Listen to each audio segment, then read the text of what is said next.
To change the magnifier size on the assistant menu on Samsung Galaxy S24 Ultra, tap the assistant menu icon.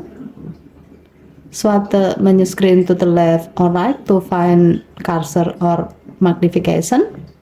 As the example, we will magnify what's on the screen using magnification. Tap magnification. Tap the setting icon at the bottom right of the magnifier. And then select the desired size you like to use.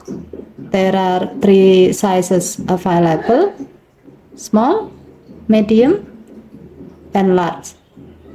However, if you need to use another size for your magnifier, you can manually adjust the size of the magnifier by tapping edit.